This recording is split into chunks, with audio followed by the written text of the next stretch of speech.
capítulo 6 de 1 Timóteo. Hoje, nossa exposição dos versos de 1 a 10. Eu vou fazer a leitura, peço que os irmãos acompanhem em suas Bíblias. Leiamos. Todos os servos que estão debaixo de jugo, considerem dignos de toda honra o próprio Senhor, para que o nome de Deus e a doutrina não sejam blasfemados. Também os que têm Senhor fiel, não o tratem com desrespeito, porque é irmão. Pelo contrário, trabalhem ainda mais, pois ele, que partilha do seu bom serviço, é crente e amado. Ensina e recomenda estas coisas. Se alguém ensina outra doutrina e não concorda com as sãs palavras de nosso Senhor Jesus Cristo e com o ensino segundo a piedade, é enfatuado, nada entende, mas tem mania por questões e contendas de palavras, de que nascem inveja, provocação, difamações, suspeitas malignas, altercações sem fim, por homens cuja mente é pervertida e privados da verdade, supondo que a piedade é fonte de lucro. De fato, grande fonte de lucro é a piedade com o contentamento, porque nada temos trazido para o mundo, nem coisa alguma podemos levar dele. Tendo sustento e com que nos vestir, estejamos contentes. Ora, os que querem ficar ricos caem em tentação e cilada e em muitas concupiscências insensatas e perniciosas, as quais afogam os homens na ruína e perdição. Porque o amor do dinheiro é raiz de todos os males, e alguns nessa cobiça se desviaram da fé e a si mesmos se atormentaram com muitas dores. Amém. Oremos. Bendito Deus, glorioso Pai, mais uma vez, ó Deus, nos achegamos à Tua santa presença para rogar, ó Pai, que o Senhor, ó Deus, fale à Tua igreja. Que neste ajuntamento solene dos santos, quando o Teu povo, ó Deus, se congrega para cultuar ao Senhor, nós aguardamos, ó Deus, receber do Senhor o alimento para as nossas almas. Desejamos, ó Deus, ansiosamente ouvir a Tua voz, estando certo, ó Deus, certos de que é o Senhor, o verdadeiro e bom pastor, que fala, ó Deus, às Tuas ovelhas, que ensina, que alimenta, que corrige, que instrui, que leva à maturidade, que reanima, que conserta o que está quebrado. Cremos, ó Deus, no poder do Senhor, pela palavra, pelo agir do Espírito Santo, que pode fazer nova todas as coisas, que pode trazer vida aos ossos secos, que pode abrir os olhos aos cegos, que pode quebrar as cadeias dos que estão encarcerados. Somente, ó Deus, o agir poderoso do Teu Espírito Santo, pela pregação fiel do Evangelho, podem, ó Deus, trazer à vida aqueles homens que ainda se encontram mortos nos seus delitos e pecados. É por isso que nós te suplicamos, ó Deus, para o Teu povo, que tiveram seus olhos abertos, que pela palavra do Senhor e pelo Teu Santo Espírito, o Senhor os salve para a glória do Teu nome. Nós te pedimos em nome de Jesus Cristo. Amém. Irmãos, chegando aqui na última parte da carta de Paulo a Timóteo, é importante recapitular e colocar algumas questões para os irmãos. Geralmente, ao final das cartas, o apóstolo Paulo, ele trata de questões mais práticas, as aplicações, as conclusões, instruções a respeito de como proceder. Ele já levantou aqui os pontos altos e as suas recomendações sobre o ministério de Timóteo, sobre como ele deveria priorizar a sã doutrina, como ele deveria priorizar a oração, como devem ser os oficiais, os homens que vão presidir a igreja de Cristo. Mas desde o capítulo 5, ele tem tratado de questões práticas, né? Como Timóteo deve tratar os senhores, as senhoras, os rapazes, as moças, não é? Como deve ser o sustento daqueles que se afadigam no ministério da palavra, como deve ser o socorro prestado às viúvas. Essas questões, elas são questões mais práticas na vida da igreja, mas elas têm o seu fundamento e o seu embasamento na própria lei de Deus. É muito importante que nós compreendamos esta dinâmica. A palavra de Deus, ela é dada ao povo de Deus para que o povo de Deus conheça a palavra, seja salvo por ela, mas após o momento em que se torna uma igreja, em que nasce de novo, a palavra de Deus ela continua sendo plena de significado e de usabilidade, para que agora aqueles que estavam mortos e vivem, vivam pela palavra. Né? Nós temos esta confusão no ambiente evangélico que parece que o ponto alto é quando alguém se converte. E ali ele zerou a vida, ganhou o ingresso para o céu e acabou a caminhada cristã. Não, ali é o começo de uma jornada.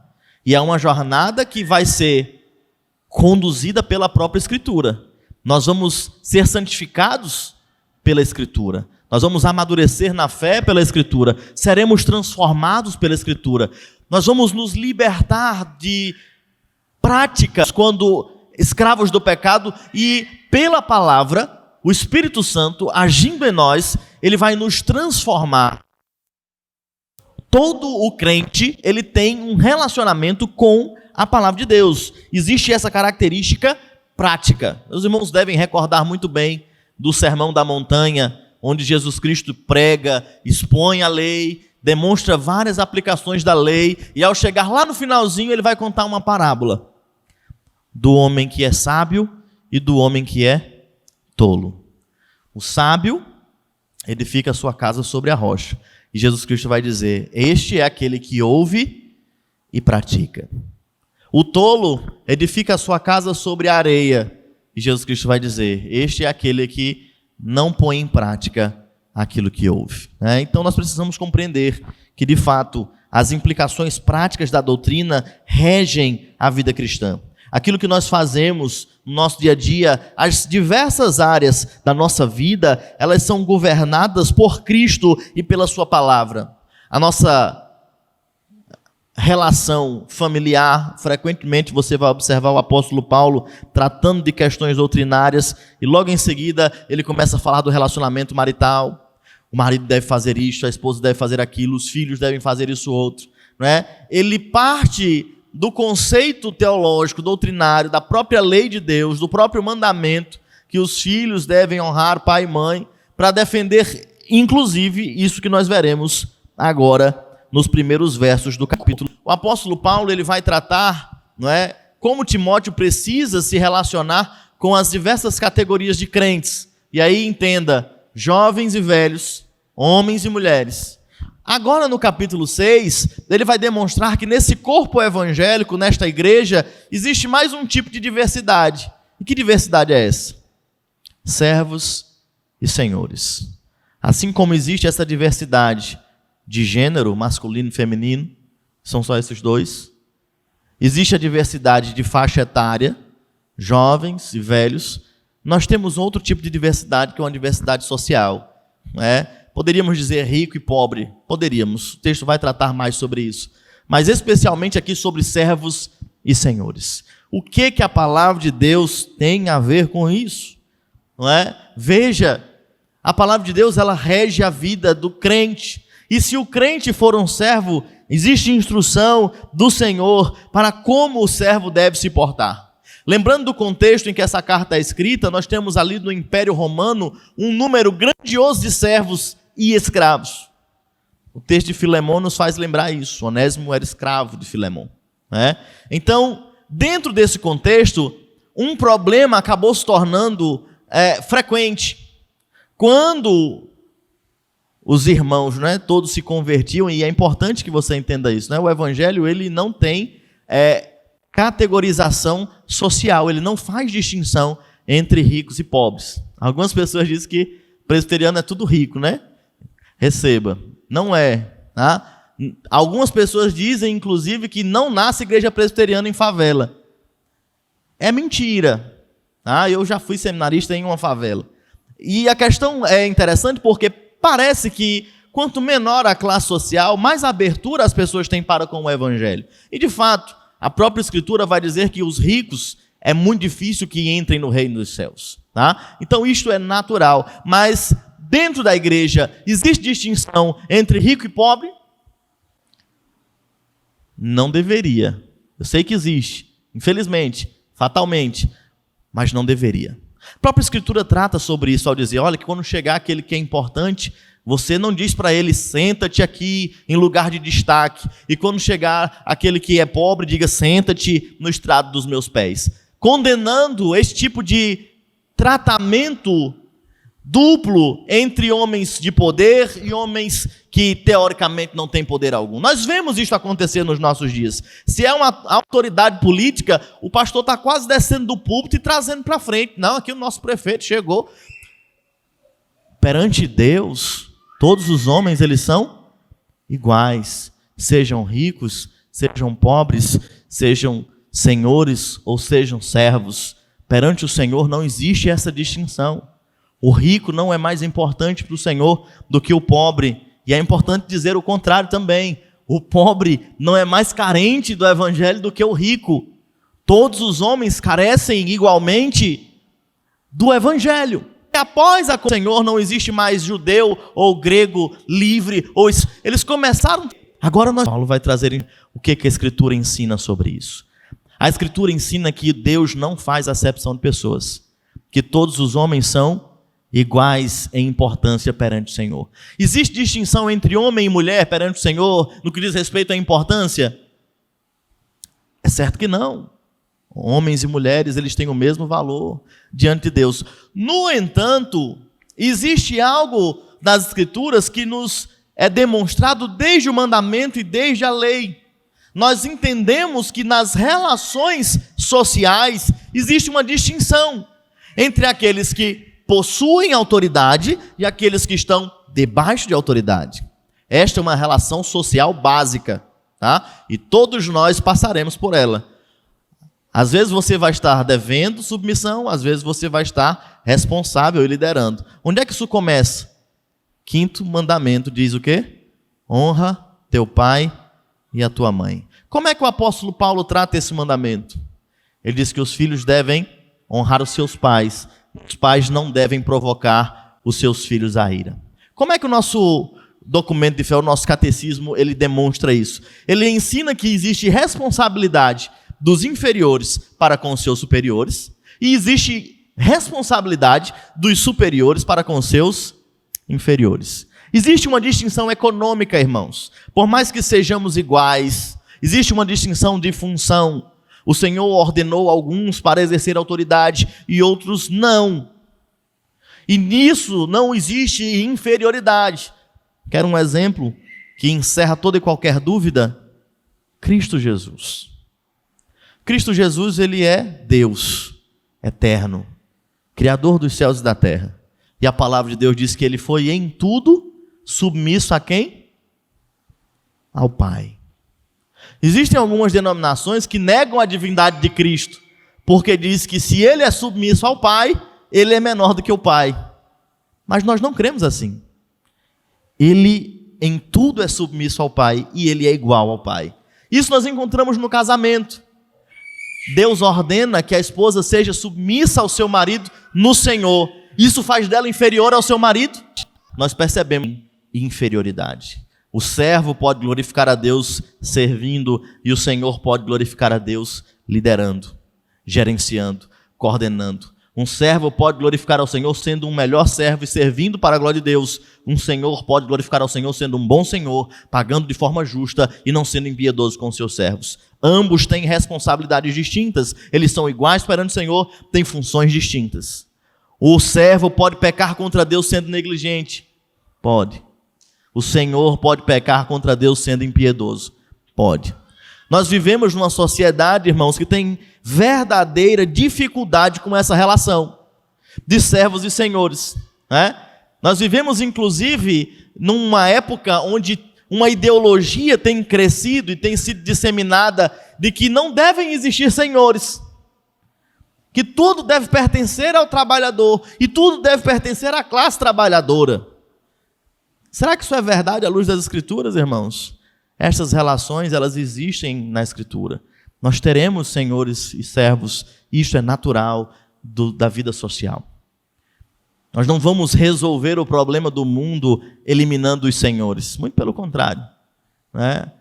Nós teremos sempre os pobres conosco, como afirmou o próprio Senhor Jesus Cristo. É tolice acreditar que nós vamos, por causa de uma ideologia, extirpar a pobreza do mundo. Não iremos. Existe uma forma correta e bíblica pela qual os homens devem obter o seu sustento. Qual é, irmãos? O foguetinho? Não. Trabalho. Trabalho.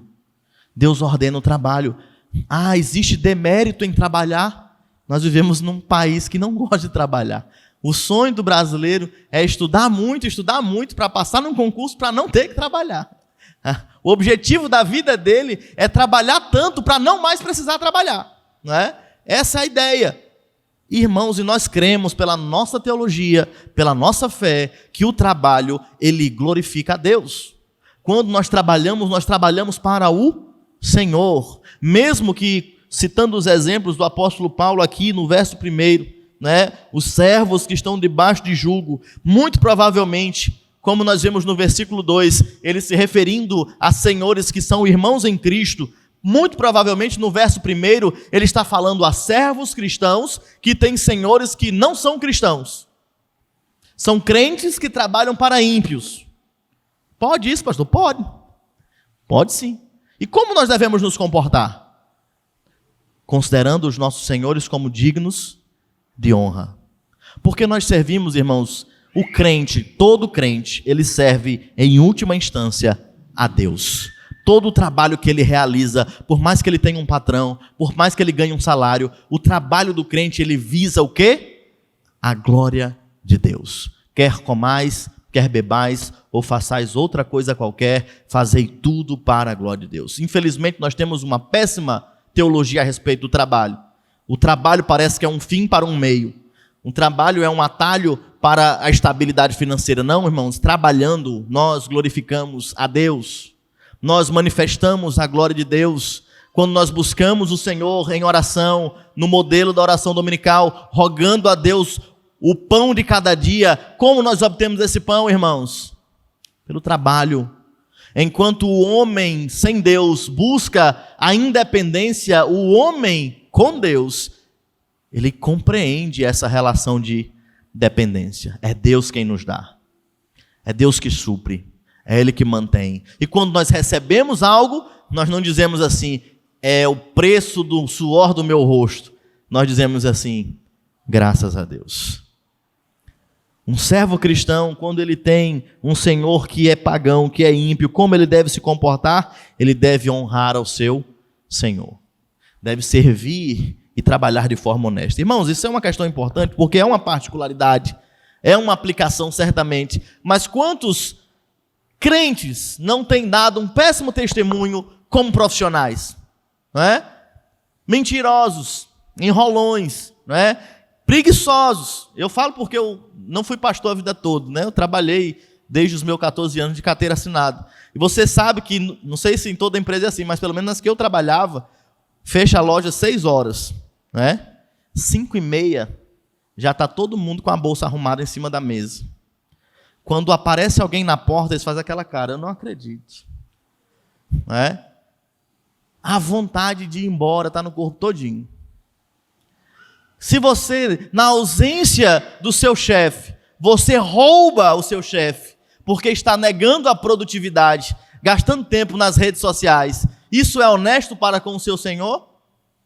É certo que não, irmãos. Então nós, como cristãos, devemos ser exemplos de integridade, de honestidade, de serviço.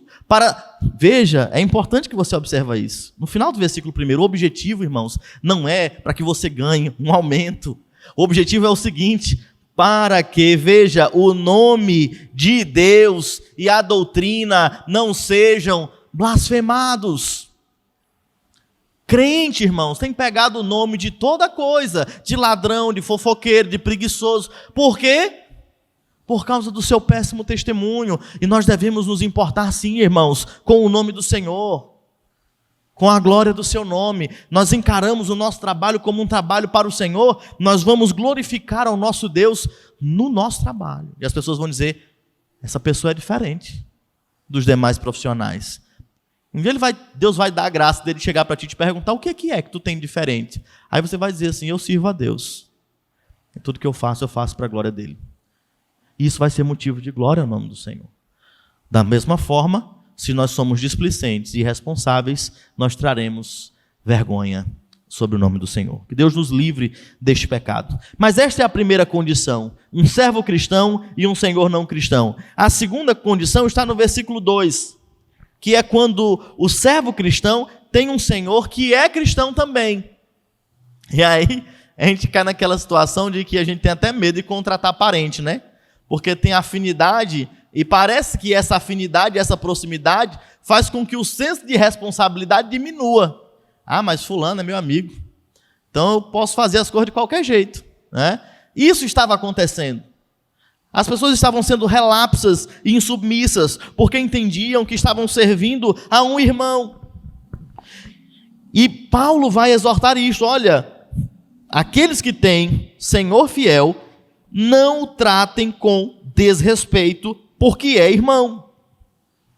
Pelo contrário, trabalhem ainda mais, pois ele, que partilha do seu bom serviço, é crente e amado. Ensina e recomenda estas coisas. Então, irmãos, fica claro, né, o dever do servo de Deus, no que diz respeito ao seu trabalho, fazer o melhor trabalho possível para a glória de Deus. E se está debaixo de autoridade, ser um excelente servo. E se está acima, em posição de governo, ser um senhor justo. É dever de todo crente compreender que o trabalho ele não é um fim em si mesmo. Ele glorifica a Deus. E nós podemos, como muitas pessoas acreditam, né, que o trabalho é somente uma forma de ganhar dinheiro. Podemos ser muito bem-sucedidos no nosso trabalho. Sermos reconhecidos e ganharmos rios de dinheiro. E ainda assim, não glorificarmos a Deus. Corremos este risco, né? Mas podemos ser pessoas que ganham pouco, que têm só o suficiente, e ainda assim, Deus se agrada do seu testemunho e da sua vida. Se o teu propósito for dinheiro, você vai trilhar um caminho. Se o teu propósito for a glória de Deus, você vai trilhar por outro caminho. Em um você vai encontrar o contentamento, em outro não. Tá? Nós vamos ver isso porque Paulo vai abordar essa questão novamente no final desta sessão que estamos expondo. Mas antes, você vai perceber que ele retorna à exortação no que diz respeito aos falsos mestres. A partir do verso 3, Paulo volta a exortar a Timóteo quanto à presença dos falsos mestres.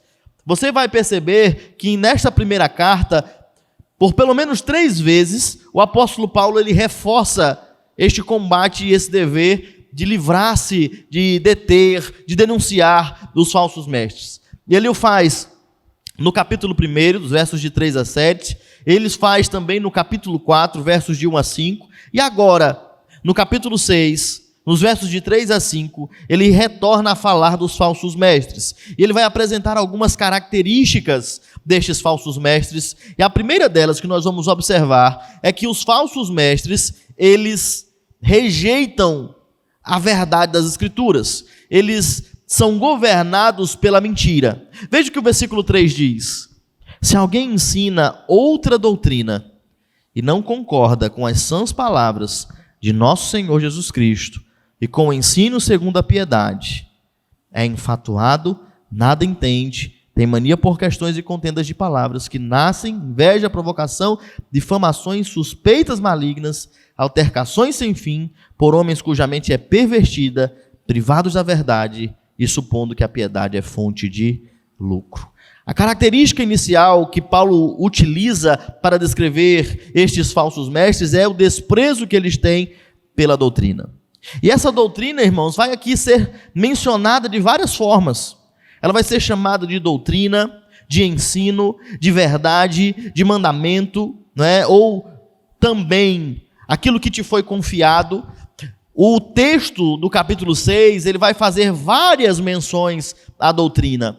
E aqui Paulo volta a denunciar que há um grande problema quanto aos falsos mestres e que eles podem ser identificados. A primeira característica é que eles rejeitam o verdadeiro ensino, as palavras de Jesus Cristo. Irmãos, por que é importante hoje e por que era importante naqueles dias novamente reafirmar este ensino?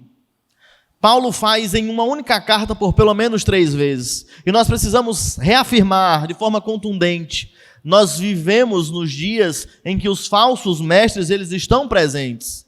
E existe uma forma de identificá-los. Primeiramente, o ensino deles. Paulo deixa claro, eles, no seu ensino, não concordam com as palavras do nosso Senhor Jesus Cristo. Você pode fazer uma avaliação acurada, desde que você conheça a Escritura. Hoje, nós temos líderes e pastores pedindo às pessoas coisas que Jesus Cristo nunca pediu, prometendo coisas que Jesus Cristo nunca prometeu, não é? E por falta de conhecimento das Escrituras, muitas pessoas têm seguido a estes falsos mestres. Muitas pessoas têm sido enganadas e ludibriadas por estes homens. E por que nós precisamos abrir os nossos olhos quanto a isso? Porque estamos vivendo nestes dias de apostasia. E como nós podemos, irmãos, preservar a nossa fé destes falsos mestres, irmãos? Nós precisamos conhecer a verdade, defender a verdade. Nós precisamos ler a palavra de Deus, assim como os irmãos de Bereia, ao ouvir a exposição das Escrituras, eles conferiam se tudo aquilo que estava sendo dito, de fato, era confirmado pela palavra do Senhor. O crente, ele precisa avaliar tudo aquilo que ouve. Não é porque uma pessoa se apresenta de terno e gravata, com a Bíblia debaixo do braço, e fala bem, e fala alto, e fala grosso, que as suas palavras são de fato palavras de Deus. É importante que conheçamos as Escrituras, para que coloquemos à prova tudo aquilo que tem sido dito. Porque em muitos casos, as palavras que têm sido ditas nos púlpitos do nosso país, elas vão além do Evangelho, ou elas estão aquém do Evangelho. Eles não falam sobre pecado. Você vai ver uma infinidade de evangélicos compartilhando textos e sermões de pastores que não falam sobre Cristo, sobre a sua morte.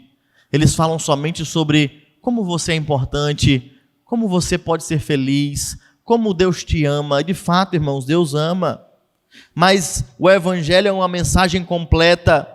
E é uma mensagem que vai tratar sobre o pecado e o perdão do pecado por intermédio de Jesus Cristo.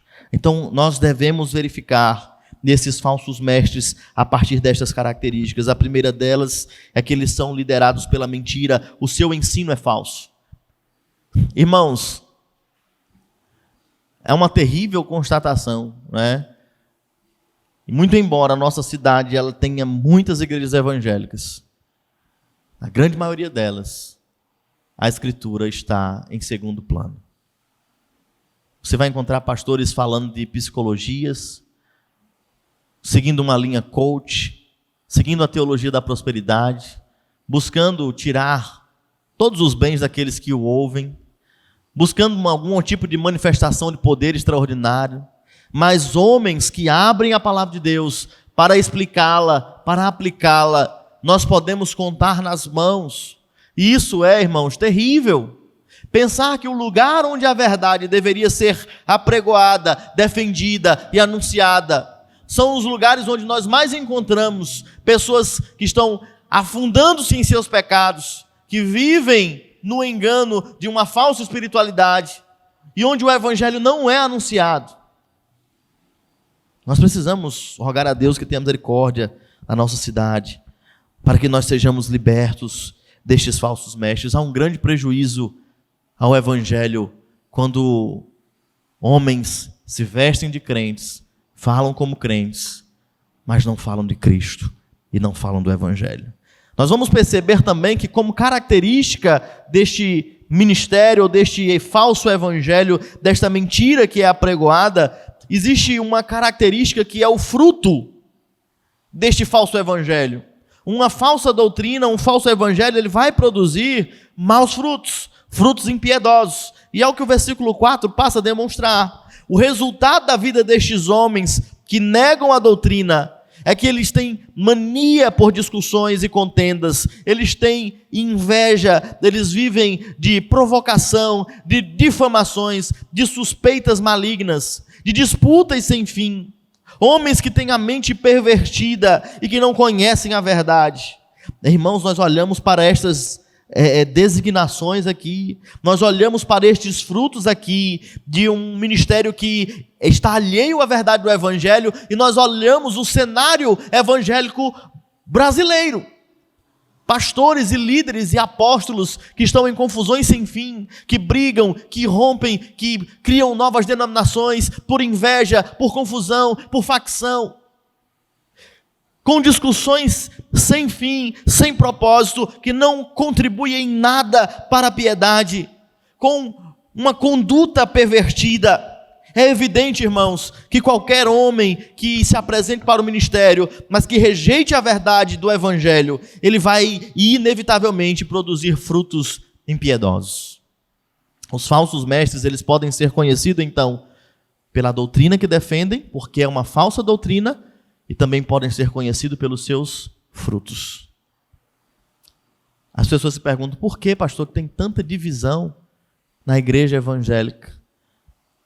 Com poucas exceções, a grande maioria são conflitos de ego. Homens que cresceram, o outro quer crescer mais do que ele, e eles conflitam, eles cada um buscando a sua própria glória, e quando não cabe mais estes homens gloriosos, inflados, eles rompem e cada um cria o seu próprio rebanho. A grande maioria dos novos ministérios que existem na igreja evangélica brasileira, eles não são fruto de plantação, eles não são fruto de visões doutrinárias e litúrgicas diferentes. São conflitos entre egos. Homens que se tornaram importantes demais, que não podem se submeter a outros homens. Eles precisam estar acima. Eles vão afirmar, né? Eu nasci para ser cabeça, não foi para ser cauda. E por causa desses seus enganos e dos seus erros, o seu ministério é marcado por todos estes frutos impiedosos. E mais, perceba como esse é um retrato quase que exato, não vou dizer quase, realmente exato.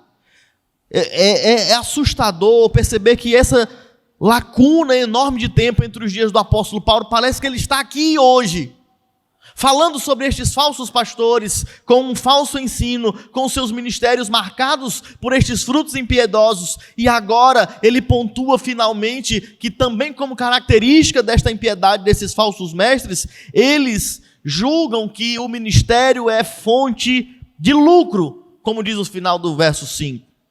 Estas características nós percebemos e notamos em grande maioria das igrejas evangélicas brasileiras.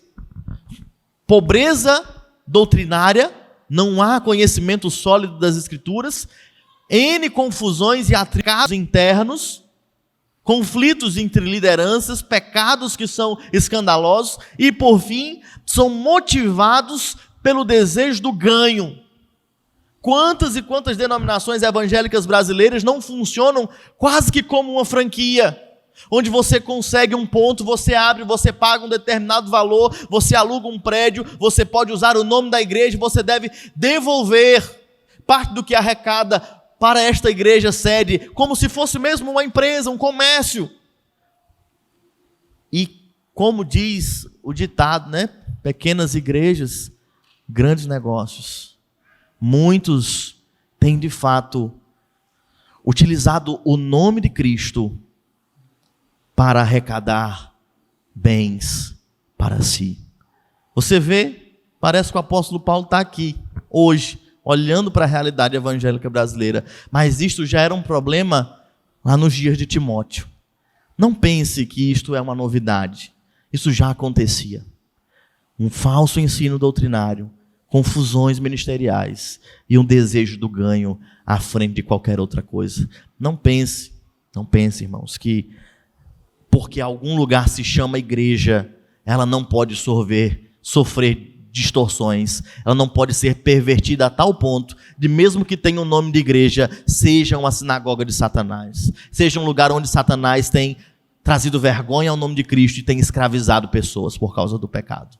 Sim, irmãos, nós precisamos estar atentos, vivemos nos últimos dias, precisamos ponderar e sermos críticos quanto aos mestres que crescem em número, mas que infelizmente não produzem frutos dignos do Evangelho. Devemos zelar também, irmãos, quando nós temos mestres e líderes que amam a Cristo, que amam a sua palavra, que são fiéis. Nós devemos valorizar estes homens, zelar por eles, orar por eles, sustentá-los e rogar a Deus que levante mais homens comprometidos com o seu reino para o bem da sua igreja. Nós devemos compreender que nos dias em que vivemos, uma necessidade. Sempre foi uma necessidade, mas mais ainda, em meio à apostasia, nós devemos zelar pela doutrina, e se Deus nos tem dado pastores segundo o seu coração, que grande dádiva temos, irmãos, que grande privilégio temos, podermos ouvir a palavra de Deus, anunciada com fidelidade. Por fim, irmãos, Paulo vai tratar também, finalmente, de algo que é maravilhoso, né? Ele vai tratar sobre a relação que nós devemos ter com os bens materiais. Ele falou sobre servos e senhores, né, e demonstrando que nós temos este tipo de relacionamento, mesmo dentro da igreja, pessoas com posses, pessoas com menos posses. Ele vai falar sobre os falsos mestres e vai demonstrar que uma das características dos falsos mestres é a ganância, né? E ele vai demonstrar como nós devemos nos portar corretamente para com os bens materiais. Isso é muito importante, irmãos. Talvez este seja um pecado que todo homem e mulher é assediado, né? Todo mundo tem dificuldade no que diz respeito a dinheiro, né? E quando ele encerra dizendo que o pecado destes falsos mestres é supor que a piedade e a fé é fonte de lucro, ele vai retrucar respondendo, dizendo no versículo 6, de fato, grande fonte de lucro é a piedade com o contentamento. Ele vai dizer assim: se você vive a vida cristã de fato e de verdade, este é realmente um grande privilégio, um grande benefício.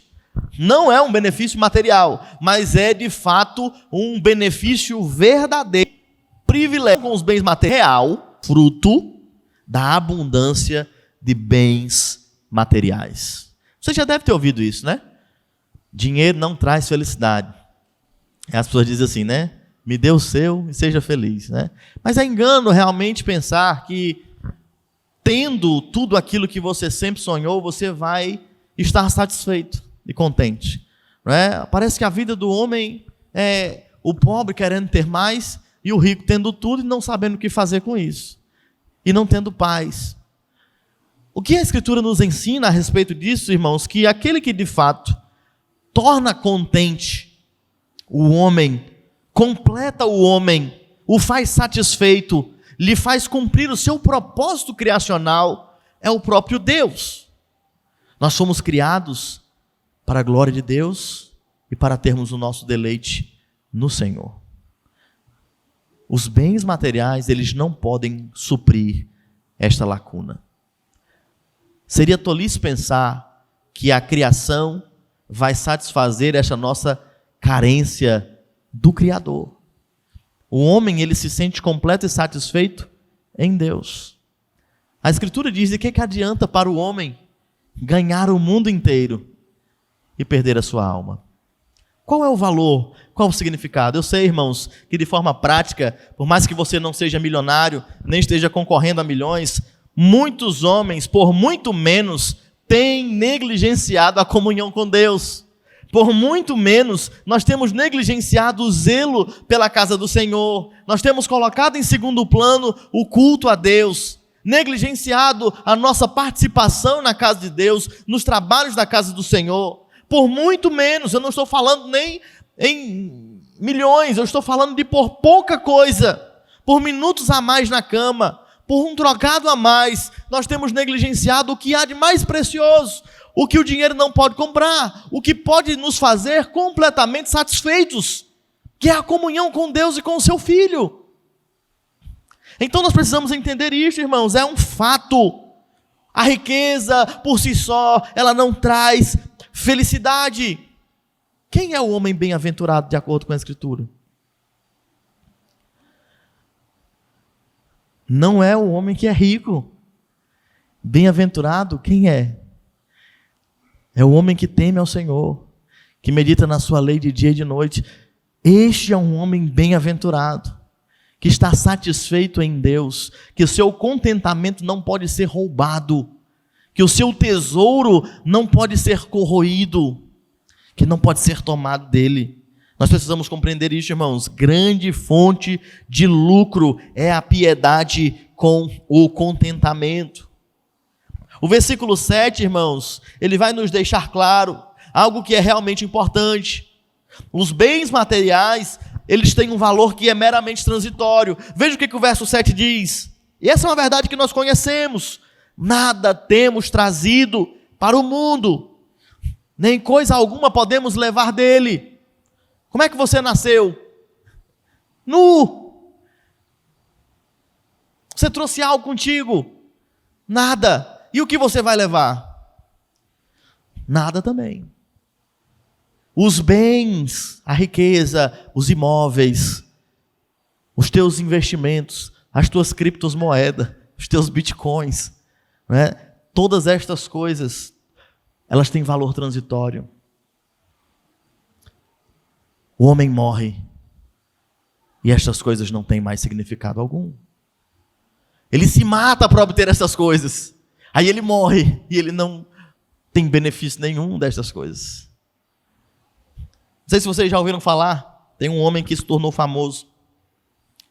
O nome dele é John Rockefeller. Já ouviram falar, não? Ele foi o primeiro bilionário do mundo.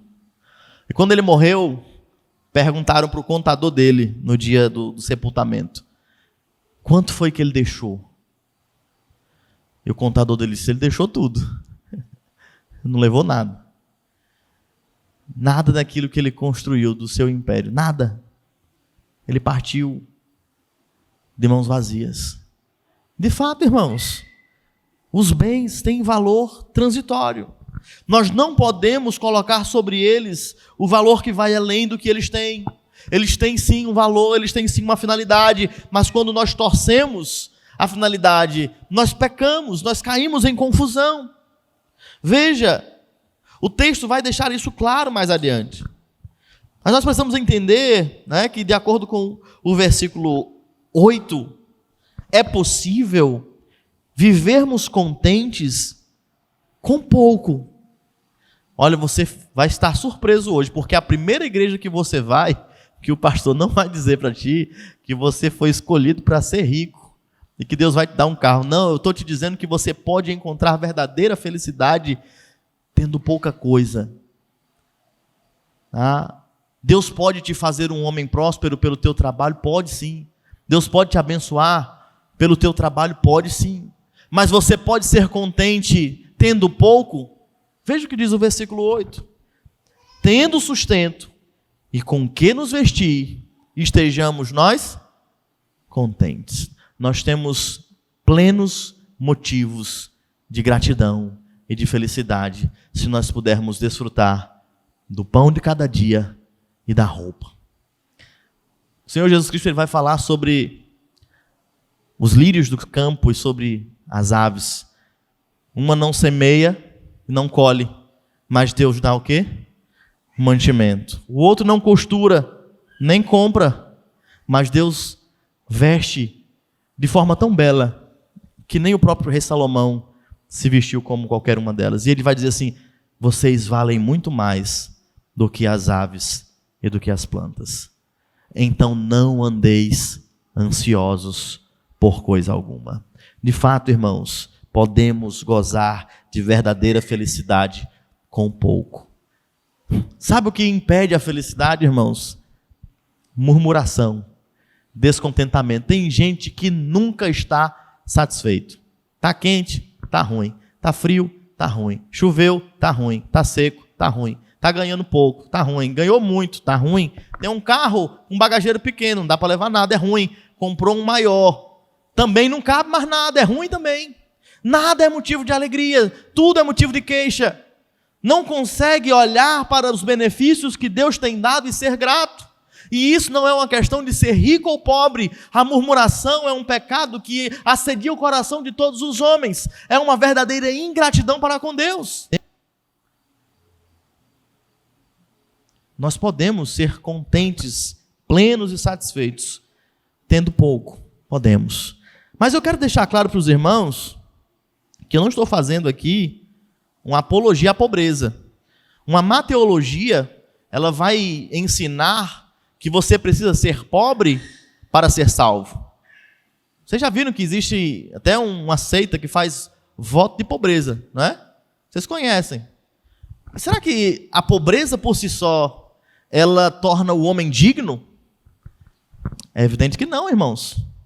É evidente que não. O texto vai dizer, não é que o dinheiro é a raiz de todos os problemas. Ela vai dizer o quê? Que o amor do dinheiro é a raiz de todos os problemas. Tem muita gente que não tem dinheiro, mas ama o dinheiro.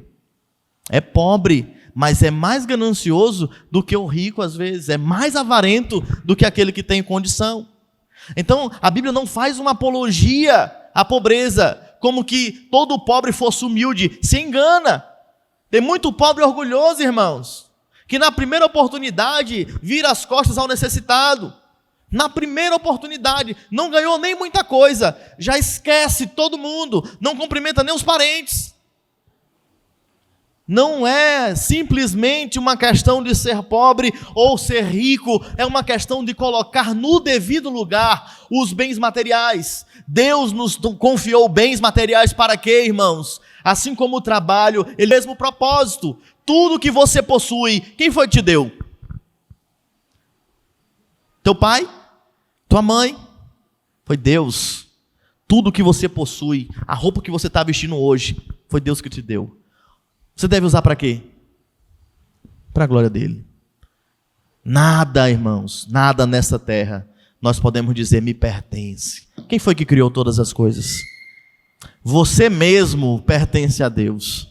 Tá? Então entenda isso. Não é uma questão de ser pobre ou de ser rico, mas é de colocarmos as coisas no seu devido lugar. O problema, irmãos, é quando nós fazemos do dinheiro e do desejo pela riqueza um ídolo. E se torna o objetivo das nossas vidas, como se fosse a nossa redenção, como se quando chegarmos a ser ricos, todos os nossos problemas vão se acabar, e não vão. Você já viu o rico morrendo de enfermidade? Vai morrer no Albert Einstein, mas morre, porque o problema do homem não é dinheiro, é o pecado. O problema de todo homem é o pecado. E todo homem que morre sem Cristo, morre perdido. Pode ser rico tanto que for. Jesus Cristo, ele não veio resolver o problema da pobreza, irmãos. Ele mesmo disse, os pobres sempre os terei convosco. Ele veio resolver qual o problema, irmãos? Do pecado. Ele veio resolver o problema do pecado, para que o seu povo possa encontrar plena satisfação nele mesmo.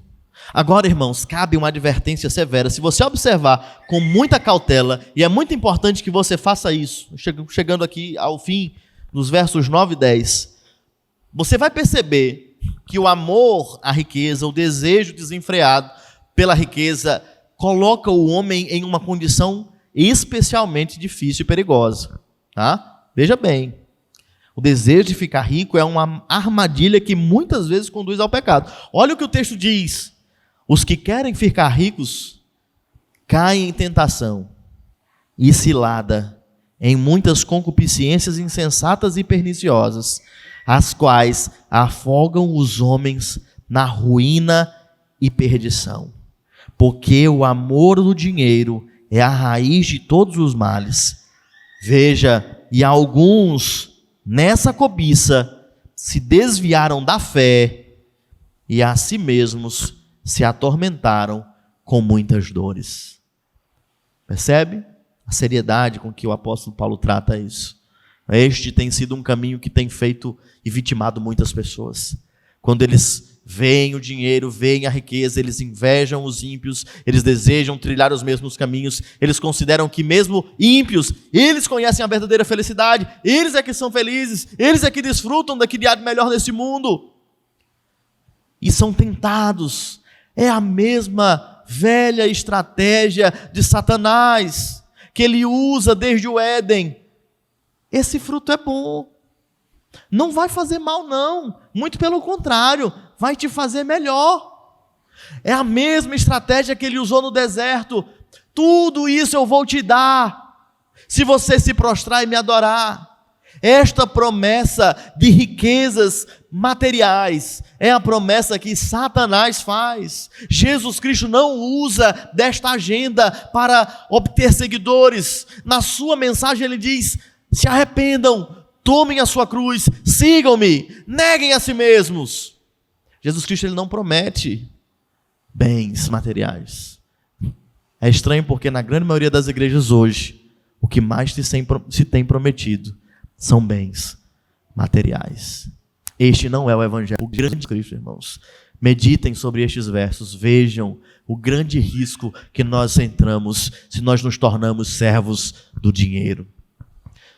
Existe um conselho em Provérbios que eu considero particularmente especial, onde o autor de Provérbios ele vai dizer: Senhor, dá-me o pão que me for necessário, nem pouco, nem a pobreza, para que passando fome eu venha blasfemar contra ti, nem a riqueza, para que estando rico eu me esqueça do Senhor. Ele diz assim: dá-me o pão que me é necessário. Contentamento é exatamente isso, irmãos. É estar feliz com aquilo que é necessário, com aquilo que é realmente importante. O benefício do crente, a nossa herança, o nosso tesouro. Quando Paulo fala do tesouro em vasos de barro, ele não está falando de ouro. Ele está falando do evangelho que nos foi confiado. Ele está falando da presença e da habitação do Espírito Santo. Este é o verdadeiro tesouro. O tesouro que tem valor eterno, que mesmo que você morra, ele não pode ser furtado. É a glória eterna, é o Filho de Deus. Este é o nosso verdadeiro tesouro, irmãos. Que o Senhor nos ajude a perceber e a compreender que, de fato, a piedade é um grande benefício se estivermos contentes. Oremos. Santo Deus, bendito Pai, te damos graças, ó Deus, porque a Tua palavra, ó Deus, ela vem de encontro às nossas necessidades. Ela faz, Senhor Deus, a leitura correta e acertada de todas as circunstâncias às quais temos vivido. As circunstâncias, ó Deus, que diz respeito ao número crescente de falsos mestres, de enganadores. As circunstâncias, ó Deus, do nosso convívio social, onde vivemos, ó Deus, no mundo e precisamos, ó Deus, manifestar a glória do Senhor pelas nossas palavras, pelas nossas ações. E também, ó Deus, o que se passa no íntimo no nosso coração, quando estamos descontentes, ó Deus, com o pão que o Senhor nos tem dado. Assim como os israelitas, ó Deus, que receberam o pão do céu e chamaram o pão que o Senhor provia de pão vil e julgaram o Senhor como sendo mau, recebendo dádivas dos céus. Ó Deus, livra-nos da murmuração, livra-nos, ó Deus, do descontentamento. Ajuda-nos, ó Deus, a compreender que o Senhor tem sido bom em todo o tempo. Mesmo, ó Deus, com as muitas dificuldades que podemos enfrentar nesta vida, nós podemos ter plena convicção de que o Senhor é bom, continua sendo bom, que o Senhor supre as nossas necessidades e que em Cristo Jesus nós somos plenamente satisfeitos. Assim como o apóstolo Paulo, que era atormentado pelo seu espinho na carne, ele recebe do Senhor a resposta que deve calar toda a murmuração. A tua graça, ó Deus, nos basta. A tua graça nos é suficiente. O teu Filho bendito é suficiente para que vivamos contentes em todo e qualquer tempo, em toda e qualquer circunstância. Ensina-nos, ó Deus, a amar mais ao Senhor do que as coisas que o Senhor criou. Amar mais o Criador do que a criatura. A confiarmos mais no Senhor. Dá-nos, ó Deus, certamente nós te pedimos, o pão de cada dia. Dá-nos o sustento que é necessário. Abençoa o teu povo, ó Deus. Dá o trabalho ao teu povo. Ensina o teu povo, ó Deus, a fazer o que te agrada. Mesmo, ó Deus, sobre as pressões que sofrem no mercado, na sociedade. Ensina o teu povo a ser fiel, a buscar em todas as coisas satisfazer ao Senhor e não aos homens. E recompensa, ó Deus, o teu povo com um sustento digno, para que possam, ó Deus, criar os seus filhos, possam, ó Deus, sustentar a sua casa, possam, ó Deus, abençoar a tua igreja. Abençoa o teu povo, ó Deus, com a correta compreensão a respeito do trabalho, a respeito dos bens materiais e a respeito daquilo que é mais importante, ó Deus, o Evangelho. Cristo Jesus. Nós te pedimos isto, ó Deus, em nome do nosso Senhor e Salvador Jesus Cristo. Amém.